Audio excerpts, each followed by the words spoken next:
Pag sinuot mo to, mag-i-stand out ka doon sa loob ng court. Design talaga siya for guards na mahilig mag-crossover. Ang goal kasi ng sapatos na to is mapa-feel sa player yung ground, which will make them produce more force or mas bibilis sila because of the drop-in midsole. Pero what's up mga kaballers? Meron pala tayong bagong content ngayon, which is yung sneaker review. At sa ating first episode ng sneaker review natin mga kaballers, ang ating i-review na sapatos is Li-Ning Wade 808 version 2. Itong sapatos na to mga kaballers is perfect sa mga guards. Kaya ano pang hinihintay nyo? I-review na natin.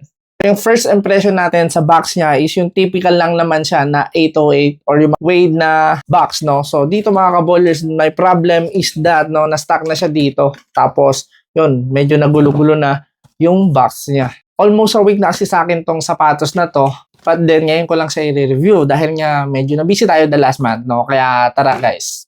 So, pag in-open nyo mga kaballers, ako nagsasabi sa inyo, napakaganda na ng colorway nito. Colorway pala nito mga kaballers is Neon Olivine. Ako kasi mga kaballers, once na namimili ako ng sapatos, lalo na pang basketball, gusto ko yung matitingkad na kulay. Yung mag-stand out doon sa court, no? At the same time, gusto ko rin, wala pa rin akong kaparehas, no? Which is, nung binili ko to, since na bagong labas siya, wala ka talagang kakulay nito. Pag sinuot mo to, mag-i-stand out ka doon sa loob ng court dahil nga reflective siya mga kaballers, no? Ito yung sapatos na kahit patay pa yung ilaw, makikita ka na at mamamarkahan na ikaw yung nagsusuot ng sapatos na to. Kasi kung napansin nyo mga kaballers, talagang ang ganda ng colorway niya. Ang unang na-notice ko sa shoe na ito mga kaballers is aggressive yung pattern na outsole niya mga kaballers, no? Which is designed talaga siya for guards na mahilig mag-crossover, cutting lanes, mag-change of direction, mag-stop, mag-go, no? So, perfect na perfect talaga to sa ganung playstyle, mga kaballers. Aggressive yung pattern niya. At the same time, meron siyang carbon plate, no, dito sa loob. Dahil nga sa aggressive, yung pattern na outsole niya, talagang performing to or yung traction niya is top-notch. One thing that I noticed sa sapatos na to is magaan siya, at the same time, breathable yung material na ginamit dito. Siyempre, as a guard, no, kailangan mong breathable yung shoes mo rin. Dahil nga, kapag hindi breathable yung shoes mo, mabilis uminit yung loob ng sapatos mo, no? Kapag uminit yung loob ng sapatos mo, tendency na magkaroon ng paltos or masugatan. Pero with this, mga kaballers, hindi. Dahil breathable yung material and yung design ng shoes na to. Itong 808 version 2 mga kaballers is low to the ground siya, no? Which is doon nakilala yung 808 Wade na shoe. Let me give you a tip mga kaballers, no? Once na na-feel mo yung ground kapag ka naglalaro ka, mas magiging deadly ka, no? Yung pag-change of direction mo, mas magiging deadly. Dahil nga dun sa pag-feel mo sa ground. Which is na perfect to para sa mga kaballers natin na merong elite level na ball handling at the same time yung mabibilis tumakbo at mag-stop. So ito pala siya mga kaballers, no? Pag tinignan niya sa harap, sa gilid, at ito yung sa kabilang side mga kaballers, no? So ang ganda-ganda ng design niya talaga. At the same time, pinaka-best dito is yung drop-in midsole niya mga kaballers, no? Ito talaga, dito nakilala itong Wade 808 na shoe sa drop-in midsole. When it comes sa court feel, at the same time sa cushion mga kaballers, kilalang kilala itong Wade 808 na shoe line sa kanyang drop-in midsole. Dahil yung drop-in midsole is very responsive, but the same time, hindi naman ganon yung cushioning niya. Or hindi siya malambot. Dahil nga, ang gusto nitong sapatos na to is ma-feel ng guard yung ground to be able to move faster or to produce more force. Perfect na perfect to mga kaballers para sa mga guards na sobrang bibibilis at ang galing mag-change of direction. Yung mga Kyrie Irving, Stephen Curry, Tyrese Haliburton, yung mga galawan.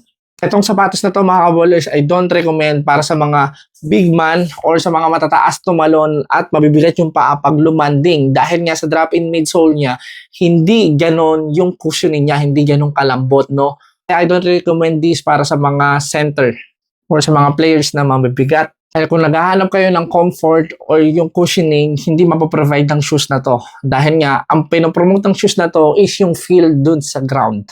When it comes sa fit and support naman mga kaballers, fitting naman nito mga kaballers para sa mga narrow-footed, no, mag-true to size kayo. Pero kung kagaya ko kayo na wide-footer, no, I suggest na mag-add kayo ng 0.5 sa size nyo or mag-add ng 1 size up, no. Kagaya ko, size 10 yung sapatos ko, ang in-order ko is 10.5.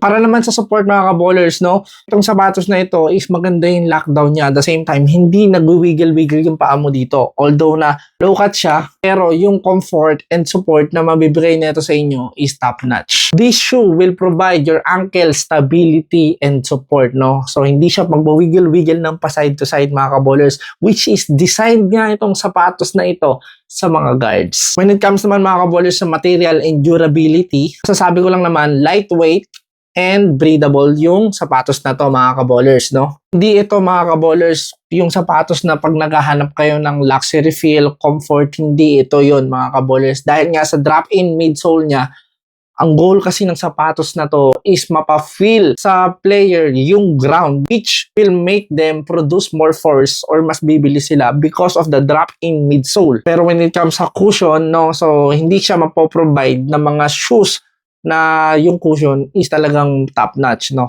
So this is designed kasi talaga para sa mga players na guards, no, yung reactive yung movement, magaling mag-crossovers, no. At the same time, mga kaballers, itong sapatos na ito is very durable, lalong-lalo na yung outsole niya, no. Pwede siyang pang indoor, outdoor. Although pagdating sa outdoor, mga kaballers, no, medyo hindi ko siya maire-recommend doon, no. Kanya kahit anong shoes naman na gagamitin natin sa outdoor, mapupudpud siya, mga kaballers, no.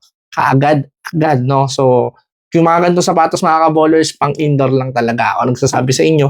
Kasi yun, napakaganda niya. So yun mga kaballers, this shoe is very good sa mga guards, may aggressive maglaro, mag-shifty, bibilis, players na mga malakairi, mahilig mag-stop and go, mahilig mag-dribble, no? So I suggest na itong sapatos na ito yung bilhin nyo. At hindi ko naman ito marirecommend sa mga big man o sa mga mabibigat yung paa. Dahil nga sa drop-in midsole niya, hindi ganon top-notch yung cushioning. Ayun mga kaballers, no? So for overall, no, this is the best shoe for guard, no, para sa 2025. Dahil solid yung traction, magaan, at the same time, super responsive, no? Yung downside lang nito is yung cushion, mga kaballers, which will make you understand naman dahil nga, yung pinopromote netong shoe na to is yung feel sa ground. And mga kaballers, I hope na meron kayo nagustuhan dito sa video na to. Kung sa tingin nyo, dope or maganda tong shoes na to, comment down below.